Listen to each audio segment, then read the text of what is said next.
Jadi memang alhamdulillah saya diberi kesempatan untuk mencoba pendidikan di luar negeri dengan beasiswa. Jadi dan S2 di Turki, lalu S3 di Amerika. Tapi di Amerika juga sambil mengajar sebenarnya. Jadi saya juga sedikit tahu sebenarnya terkait apa yang terjadi Jadi di asisten lecture. Betul. Oke. Jadi memang banyak persamaan sebenarnya karena kan juga kurikulum Indonesia juga banyak apa istilahnya benchmarking dari luar negeri sebenarnya.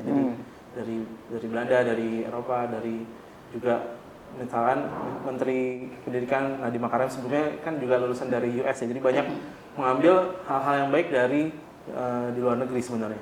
Jadi ada beberapa kesamaan yang saya lihat sebenarnya. Kalau misalkan dari cara pengajaran sebenarnya bisa dibilang mirip ya, mirip sama karena kita saya di S1 itu diajarkan dengan buku teks bahasa Inggris, lalu jurnal-jurnal terbaru di presentasi, dan itu juga dilakukan juga di luar negeri. Jadi apa namanya, berdasar pengalaman saya itu yang sama sebenarnya. Jadi kita sejak menggunakan ada buku teksnya itu, lalu juga menggunakan jurnal-jurnal juga, itu kesamaannya. Lalu kesamaan lainnya proses belajarnya, biasanya 1 semester itu ada silabusnya, itu juga sama. Lalu ada ujiannya juga. Yang membuat berbeda sebenarnya di kalau S1, waktu S1. Jadi kalau di Indonesia S1 itu kita ada skripsi ya. Jadi ada skripsi, ada tugas akhir kalau sekarang namanya. Tapi kalau yang di luar negeri itu nggak ada. Sebenarnya itu yang membedakan ya. Tapi kalau yang hal yang membedakan lain sebenarnya suasana ya mungkin ya. Suasana belajarnya. Ya, suasana belajarnya, kebudayaan, bagaimana melihat suatu fenomena gitu ya. Tapi kalau misalkan yang diajarkan metode penelitian, lalu teori-teorinya sebenarnya sama. Sama ya. Jadi kita nggak ketinggalan. Betul, ya. betul. Dan waktu di Amerika saya juga, karena kalau di School of Information dia termasuk Applied Computer Science, karena saya punya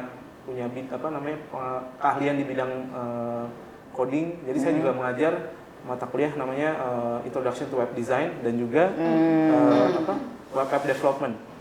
Dan itu sebenarnya kita ajarkan juga di S1. Jadi sebenarnya kalau bisa dibilang lulusan kita justru lebih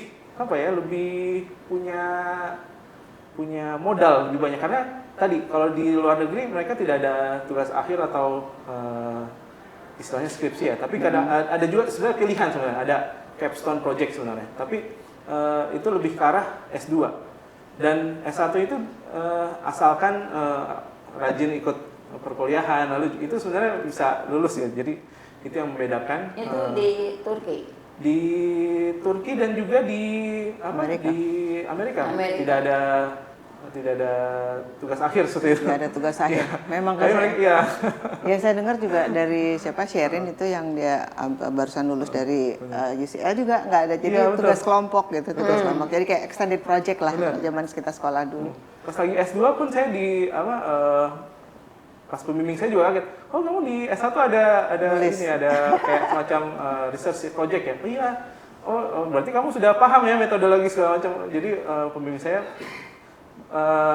percaya gitu. Maksudnya jadi situ jadi modal. Jadi maksudnya kompetensi lulusan Indonesia sebenarnya nggak kalah. Oke, wah ini berita baik banget nih bahwa kompetensi Indonesia tidak kalah. Yang membedakan bahasanya. Misalkan kalau dari skill lulusan Indonesia sebenarnya nggak kalah. Cuman jangan-jangan abis podcast ini orang berbondong-bondong nih mau jadi mahasiswa Kedip nih. Iya, bahkan ketika saya lulus S3 Florida gitu ya, karena kaprodi saya mungkin dia sudah suka ya. Prabu, bring more Indonesians. Orang Indonesian katanya, orang Indonesia dikenal rajin, dan karena itu juga ya mereka punya. Itu karena kamu. Tapi kalau saya lihat tadi karena S1 di sini sudah dibekali dengan kemampuan menulis, kemampuan. Wah, ini betul-betul berita baik buat saya ya yang sekolahnya udah lama, dan ketika zaman saya sekolah dulu kita nggak bisa menyaingi teman-teman dari India, Malaysia, Singapura, nggak bisa kita. Ya, kita ketinggalan jauh dari analytical skill-nya dan segala macam. Saya juga mengalami hal yang sama dengan Bini. Jadi kalau di Sheffield, Inggris utamanya kan banyak essays. Dan reference-nya 4 lembar sudah saya terima sebelum berangkat. Itu untuk 7 mata ajaran. Kemampuan bahasa aja nggak cukup, Prabu. Betul. Karena essaysnya, nah di sekolah saya itu ada 3 jurusan. Jadi satu yang khusus background matematik untuk sistem, yang satunya lagi sumber daya pengetahuan sumber informasi tapi untuk psikologi dan sosiologi, yang ketiga humaniora dan bahasa. Jadi enggak seperti di sini kan sama gitu ya. Nah, saya masuk yang humaniora dan bahasa. Dan ada, untuk saya sih ada kesukaran untuk mencerna metodologi dan sistem berpikirnya orang Inggris. Itu berbeda sekali dengan orang Indonesia. Kalau dengar dengan cerita Prabu ini kelihatannya itu udah nggak berlaku ya. Nggak berlaku. Jadi Ya. kompetensi dari lulusan S1 Indonesia sekarang sudah bisa cukup bersaing. berkompeten. Itu betul-betul berita baik. Berarti ada peningkatan ya dalam pendidikan dasar kita. Paling tidak dengan sampainya Prabu. Apakah anyway itu sangat bagus berita yang informasi positif, ini. ya. Ya, jadi memang kalau dari yang diajarkan kurikulum sebenarnya nggak jauh berbeda. Cuman memang betul yang tadi Ibu Ali jelaskan. Jadi memang lebih ke arah yang bikin berbeda itu cara orang berpikir di sana aja. Mungkin lingkungannya itu merubah cara kita melihat sesuatu ya. Analytical thinkingnya itu. Iya betul.